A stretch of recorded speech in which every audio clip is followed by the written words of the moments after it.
Hi, my name is John and this is Business Update. In this week's episode, we'll be talking about regarding the recent acquisition of Microsoft on Activision Blizzard. Now, what does this mean for the company and what does this mean for the other competitors like Sony's PlayStation console? Now, obviously, this is a big coup for Microsoft from being able to acquire one of the biggest gaming publishers in the world. And obviously, the recent purchase or acquisition of Bethesda is another big acquisition as well. Now, obviously, Microsoft has done a lot of good or tremendous headway in terms of competing with their counterpart on Sony's PlayStation platform. And obviously, the strategy for Microsoft is to acquire games so that they can offer it immediately in their Game Pass online subscription, which is totally completely opposite from what Sony is offering. They're still betting on selling a lot of consoles here, which we'll discuss in a bit. Anyway, so let's take a closer look here. So according to TheVerge.com, Microsoft's gaming CEO Phil Spencer wants to keep the Call of Duty on PlayStation. Now, obviously, typically if you purchase the exclusive rights for a particular game or any IP, it makes sense to hold on to it so that you can entice gamers from other platforms to play exclusively in your platform. Now, obviously, the popularity of Call of Duty has grown vast and wide through all consoles, with the exception of the Nintendo Switch, which is kind of surprising, but not really, since Nintendo users or the Nintendo the company is more catered to family friendly environment. So obviously Call of Duty is a more violent, geared towards violence genre type of game. Anyway, so obviously for Microsoft, it's their best interest to hold on to their IP, but since there are many gamers who have played this game in other platforms, whether it's PC or in Sony PlayStation, it makes sense for them to allow the other platforms to be able to still continue to play those games. Now, is it only a temporary agreement? Since obviously before Activision was acquired, there's been an arrangement that they're able to play the games in different consoles here. Now, obviously, what CEO of Microsoft Phil Spencer is stating that they're allowing or they're honoring the arrangement between Sony platforms. So they had a meeting and stated that they had good calls this week with leaders at Sony, and mentions that confirmed of where was it? Had good calls this week with their leaders at Sony and confirmed their intent to honor all existing agreements upon acquisition of Activision Blizzard. Now, question is the agreement on a temporary basis only up to a certain number of years? Then they would hold the IP, similar to obviously when they acquired Bethesda. The plan was there were expectations that the Elder Scrolls 6 would be released also in PlayStation, but that's not going to be the case. But what I think what will happen, similar to how Sony played out with their other popular IPs like Horizon Zero Dawn, Red Dead Redemption, and even God of War, after the release for some time or years, if the game is that popular, they would what do you call this? They would allow to be exported to other platforms. But obviously, that would take some time. Now, obviously, as a gamer, you'd like to be able to play the games right away. So, it would entice you to play on the primary platforms here. And I think, Microsoft is making a lot of headway in terms of competing with Sony here. And obviously, they have two differing strategies in terms of Sony is betting on the console wars apart from the games that the exclusive games that they own or that the platform owns, and then you also have Microsoft who's betting on the online subscription platform to be their money making machine, not necessarily selling a lot of consoles here. And obviously this is pretty remarkable, if you look at the track record of what do you call this track record of Microsoft owning several popular games. There's the game of what do you call this Minecraft, to name a few, which they acquired from Mojang. Mojang. I hope I'm pronouncing it correctly.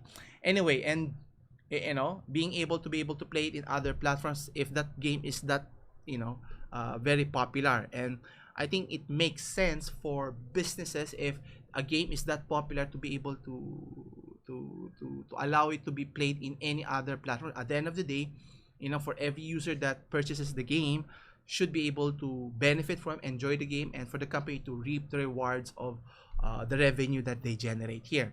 Now, this is the exception here. Obviously, they have other IPs, which is sad to say may not, you may not be able to play in the Sony PlayStation anymore. The question here is, will it convince users or gamers from other platforms to shift? Even I am seriously considering. Now, obviously, there are possibilities of just jumping ship, moving from one console to another, or the worst part is trying to buy all of it so that you can enjoy all of the plethora of games from PC, from Xbox to PlayStation, even to your desktop, to your Nintendo Switch console as well here. Now, whether that's applicable for everyone, obviously, it's a case-to-case basis here. Anyway, going into further detail regarding the competition with Sony and Microsoft here, and you'd be surprised who's the leading console sales. Obviously, the release of the PS5, as well as the release of Sony Xbox Series X, has only been launched since last year or late last year. In comparison to the Nintendo, Sony, and Microsoft. So let's take a closer look here, and you can clearly see here in this diagram that the Nintendo Switch has reached a little over 100 million of units sold, and it's already reaching several PlayStation consoles here. And obviously, if you were to take a closer look, the PS5 sales is only less than 20 million, but it's significantly higher than the Xbox Series X. And you can clearly see here in terms of their ambition of where their strategies lies. And as mentioned earlier, for PlayStation, they're betting that they're going to sell a lot of consoles, and you'll be surprised where their key markets are they're focused. And if you were to look at the console chart here below, as of January 15th 2022, you can see here Nintendo Switch has the most sales worldwide, almost 342,000 units. And for the PlayStation 5 console, they have already sold almost 200,000 units worldwide. Compared that to only 134,000 for the Xbox Series X. And obviously, for PlayStation, they're betting that the games will convince gamers to stay in their platform. On the other hand, for Xbox, they're betting that gamers would be enticed to switch, since if you purchase their console and have subscription of their Game Pass, you'll be able to play the whole library, literally all of it. And I don't think maybe Sony should really consider changing their subscription strategy, because if that's the case, slowly but surely they'll be able to gain traction in terms of swaying users from one platform to the other. Now, if we were to take a closer look, let's see the PlayStation Plus subscribers. How many subscribers do they have? Subscribers. Well, it's pretty significant. As of September last year, they have currently almost 50 million subscribers. So, despite what their strategy is of focusing on focusing on their consoles, there are a lot of users playing online. And even though they're offering 2 games per month, which is, it's not bad, but obviously if you compare to the other platform, they are offering better value for your 10 to 15 bucks here, which we I hope that Sony would offer a better experience here. Now, obviously, if they have twice as much subscribers in their PlayStation Plus, then it doesn't make sense for them to change their strategy anytime soon. And unless Microsoft can substantially increase their subscription, I think let's see here, Xbox Games Pass. Let's see how many subscribers. Yeah, so it's way significantly lower if you compare that to Xbox Game Pass, which only has 25 million subscribers, and obviously being able to compete with the likes of Sony's community will be a tall order here, and I think that's why Microsoft has been investing in a lot of companies, gaming publishers at that, to be able to compete with the likes of Sony here. We'll see. As long as they provide a better gaming experience, obviously they're focused on online games, meaning as well as they want consumers or gamers to download, buy the games digitally, which is, I technically, it's a good idea since it can be cheaper, but they still charge for the whole price, which I don't understand. And the downside of it is they might not be able to save your games for the entire duration, meaning for the lifetime that you're using the game. And obviously, having a physical game would be more beneficial. And the benefit of that is if you get tired of playing the game, you can still sell it to other people. That's why the second-hand market is a very profitable one. And if you just focus on digital sales, obviously this only benefits the company themselves.